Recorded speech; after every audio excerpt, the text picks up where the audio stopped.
우리는 5천년 역사상 최고의 전투민족인 상태로 살고 있다고 저는 생각합니다. 대한민국 남자들은 다 군대 갔다 오잖아요. 우리는 모든 사람들이 총 쏠 줄 알고 군대에 가서 전투할 때 딱 총만 지면 각계 전투를 어떻게 하고 어떻게 진영 짜고 이런 게 딱 나오지 않습니까? 남자들 한 10명 갔다가 어디다 갖다 놔도 자기 진지를 딱 구축하고 방어를 할 수 있게 준비된 전투민족입니다.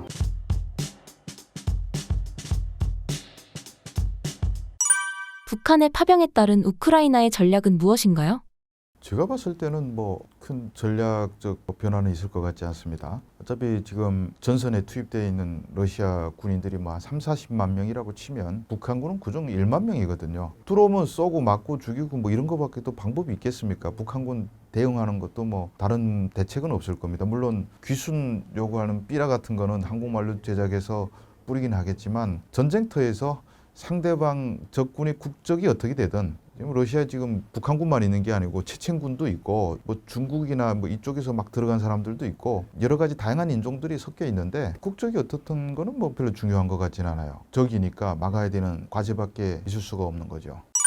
한국이 우크라이나에 무기를 지원하는 건 어떻게 생각하시나요? 저는 이 문제에 대해서는 거의 모든 사람들이 다 자기 각자의 생각이 있습니다. 또 각자의 생각을 안 받지만은 논리가 있기 때문에 어느 것이 맞다 틀리다 이렇게 얘기하기가 어려운 얘기고 제가 어떻게 해야 된다고 말하면 무조건 또 반대 논리가 나올 수밖에 없는 문제입니다. 그래서 전적으로 제 사견임을 전제로 하고 말씀드린다면 공격 무기를 주는 건 아직은 아니다라고 생각을 합니다. 왜냐하면 지금 미국에서 트럼프 대통령이 당선돼서 우크라이나에 들어가는 모든 무기 공급, 탄약 공급을 차단하겠다고 하지 않습니까? 아니 미국도 안 주는데 우리가 나서서 줄 이유가 있겠냐?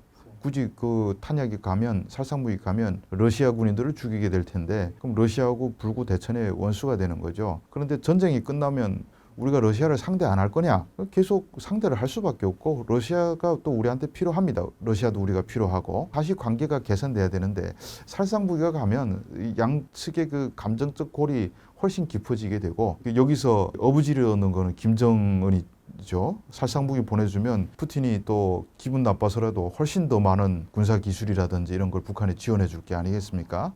그래서 지금 미국도 안 준다는데 우리가 먼저 나서 줄 필요는 없다라고 생각을 합니다. 눈치를 좀 봐야죠. 트럼프가 어떻게 정전을 시키겠는지. 정전시키면 우리가 줄 필요는 없는 거죠. 우리나라의 무기 수준에 대해서 어떻게 평가하시나요? 우리나라 무기야 워낙 성능이 좋아가지고 지금 러시아 같은 경우도 지금 우크라이나 전쟁에서 다시금 포병의 역할이 부각되고 있습니다. 결국 포탄 얼만큼 쏟아 퍼붓느냐 이게 제일 중요한데 이 포 시장에서 또 우리 K9 자주포 같은 경우는 세계 자주포 시장의 50% 이상을 석권하고 있는 명품 무기고 최고의 좋은 무기 아닙니까? 그래서 러시아가 지금 포가 한 1만 문 정도가 파괴돼가지고 쓸 포가 없어요. 그래서 지금 북한제 170mm 포 방사포 싹싹 끌어서 가는데 그거는 정말 쏘면 포탄이 어디 떨어지는지 장담할 수 없는 포거든요. 포 자체가 포신은 이만큼 길은데 철판 2개 붙여서 말아서 붙여가지고 그리고 차체도 이 탱크에다 올려놨어요. 탱크 그 차체에다 올려놔가지고 기껏해서 105mm 북한 탱크가 105mm 포를 쏘던 게 170mm짜리 포를 올려 쏘니까 한 발 쏘면 그냥 퍼져가지고 그다음에 다시 그 좌표 맞추느라고 그리고 형편없어요. 그런 것까지 갖다 쓴단 말이죠. 푸틴이 너무 급해서. 근데 이런 전쟁에서 만약에 한국에 K9 자주포가 갔다.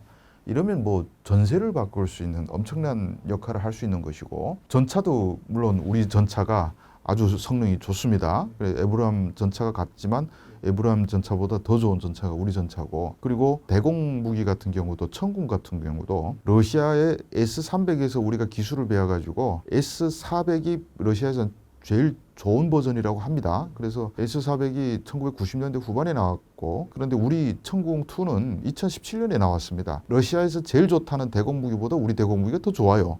물론 좀 멀리 가거나 이런 건 멀리 보내진 않습니다. 400km, 500km씩 쏘진 않지만 그리고 고도도 낮지만은 적어도 충분한 거리에서는 훨씬 더 정확한 무기가 우리 천궁2인데 이게 만약에 들어가서 자리 잡으면 러시아 공군 활동 못합니다. 아마 들어오는 순항 미사일 다 요격할 거예요 아마. 그러니까 이런 우리 한국 K방사는 정말 진짜 저는 대단하다고 생각하는 게 러시아가 전쟁하니까 러시아가 세계 군사력 2위라고 알려져 있지만은 전쟁해 보니까 진짜 별거 없더라고요. 제가 보면서 가정이지만 러시아하고 한국이 붙으면 한국이 진짜 압살하겠다. 우리 뭐 70년 전쟁을 준비해온 나라니까. 그리고 남는 무기도 너무 많아요. 그래서 105mm 같은 경우는 포탄만 지금 350만 발이 쌓여 있어요. 지금 저거 버리지도 못하고.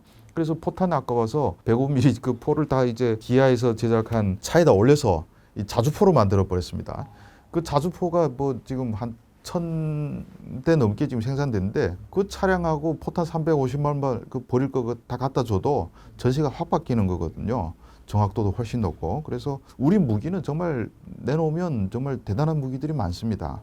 러시아가 정말 대단한 군사 기술이 있는 줄 알았더니 보니까 완전 뻥 스펙이에요. 우리 무기가 훨씬 좋습니다. 트럼프도 한국의 군함 건조 협조를 요청했다는데 우리나라의 조선업 수준은 세계적인가요?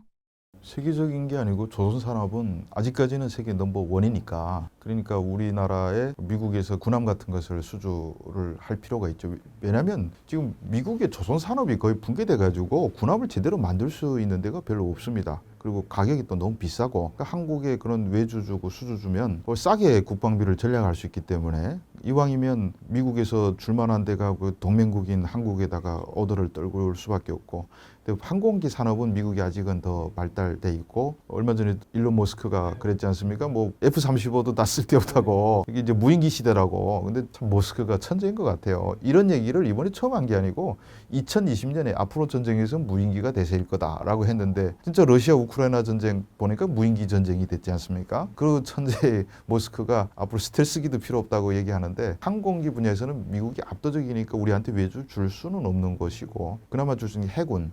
예, 그리고 해군은 지금 많이 만들어내야 돼요. 왜냐하면 중국이 미국한테는 최고의 가상의 적인데 중국이 지금 군함을 엄청 찍어내고 있지 않습니까? 그러니까 미국이 그 발맞춰 찍어야 되는데 돈은 너무 많이 들고 하다 보니까 좀 싸게 중국이 코앞에서 미국의 군함들 빵빵 찍어내면 좋은 그림 아니겠습니까? 그래서 우선적으로 협력할 수 있는 분야가 아마 조선업이 아닌가 싶습니다.